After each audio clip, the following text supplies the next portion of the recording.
बिहार सरकार ने आरक्षण को बढ़ाकर 65% किया था, जिस पर हाईकोर्ट ने रोक लगा दी थी, उस आदेश को रद्द कर दिया था। सुप्रीम कोर्ट ने हाईकोर्ट के आदेश पर रोक लगाने से मना कर दिया है, यानी हाईकोर्ट का जो फैसला था फिलहाल वो बना रहेगा और सुप्रीम कोर्ट ने कहा है कि वो विस्तार से सितंबर में सुनवाई करेगा।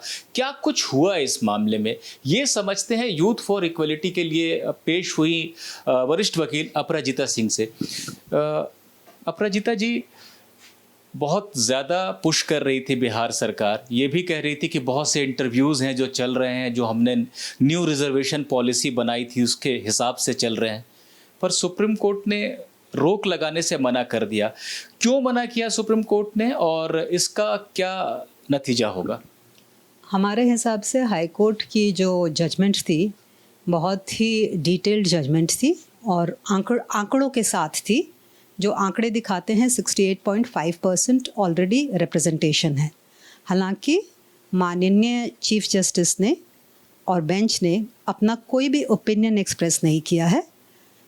सुप्रीम कोर्ट ने केवल इतना कहा है कि ये एक बहुत ही महत्वपूर्ण विषय है और इसको हमें गंभीरता से सुनना है, और इसीलिए उन्होंने लीव ग्रांट करते हुए इस मैटर की सुनवाई सितंबर में रखी है। लीव ग्रांट का मतलब ये हुआ कि सुप्रीम कोर्ट ने सुनने के लिए उसको मंजूर कर लिया एक तरह से। विस्तार सुप्रीम कोर्ट इस मैटर को, बिकॉज ये बहुत ही इम्पॉर्टेंट इशू है, इसीलिए सुप्रीम कोर्ट ने इसको बहुत गंभीरता से लिया है और इसको विस्तार से सुनने के लिए इन्होंने सितंबर में रख दिया है। यानी इस समय जो इंटरव्यूज़, जो भी जॉब के लिए सिलेक्शन, जिन बातों का भी हवाला बिहार सरकार दे रही थी कि वो ओल्ड पॉलिसी से चल रहा है, उनको या तो सुप्रीम कोर्ट के फैसले तक उसको रोकना पड़ेगा, या जो प्रेजेंट 50% जो एक कैप है जो इंदिरा साहनी जजमेंट के चलते जो था, उसके अकॉर्डिंग ही फिर अभी भर्तियाँ करनी पड़ेंगी नौकरी में। जहाँ तक मेरी जानकारी है, हाई कोर्ट में भी इस बात को उठाया गया था कि जजमेंट आने के बाद कुछ याचिकाकर्ता ने इनके सामने, हाई कोर्ट के सामने भी लाया था कि सारी नियुक्तियां अभी उस पर रोक लगा देनी चाहिए।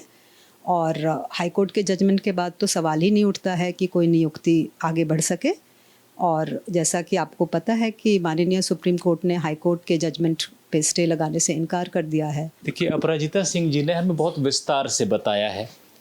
इन्होंने क्या बताया? इन्होंने बताया है कि जो एक कैप है, जो एक सीमा है 50% की, जो 90 के दशक में ही सुप्रीम कोर्ट ने तय कर दी थी कि आरक्षण अधिकतम वहाँ तक रहेगा जो जातिगत आधार पर जो दिया जाता है या जो पिछड़ेपन के आधार पर दिया जाता है। बिहार सरकार ने उसको एक्सीड किया, उससे आगे गई और वो ये साबित हाईकोर्ट में नहीं कर पाई कि कैसे इसकी ज़रूरत है, बल्कि हाईकोर्ट ने यही माना कि जिनको आप कह रहे हैं कि उनका प्रतिनिधित्व नहीं, वो प्रतिनिधित्व पहले से ज़्यादा है। ऐसा नहीं है कि उन जातियों का, उन वर्गों का प्रतिनिधित्व नहीं है। इस फैसले को सुप्रीम कोर्ट में चुनौती दी थी बिहार सरकार ने। सुप्रीम कोर्ट ने कहा कि ठीक है, हम इसको सुनेंगे, विस्तार से सुनेंगे, लेकिन अभी हाई कोर्ट के आदेश पर कोई रोक हम नहीं लगाने जा रहे हैं। ऐसे में होगा ये कि जिन नियुक्तियों का, जिन सिलेक्शंस का हवाला बिहार सरकार दे रही थी कि वो हमारी 65% आरक्षण वाली जो नीति थी उसके आधार पे हम आगे बढ़ रहे थे, तो या तो बिहार सरकार को वो नियुक्तियां अभी रोकनी पड़ेंगी, या अगर नियुक्तियां ज़रूरी हैं उन पदों पर तो 50% आरक्षण की जो सीमा है उसके तहत ही करना होगा। उनके पास इस तरह का कोई विकल्प नहीं है कि हाईकोर्ट के आदेश के बरकरार रहते वो अपनी जो पुरानी नीति है जिसे रद्द कर दिया गया है उसके आधार पे कोई नियुक्ति कर सके। पूरे मामले की सुनवाई सितंबर में सुप्रीम कोर्ट विस्तार से करेगा। Nipun Sehgal, ABP news, Delhi.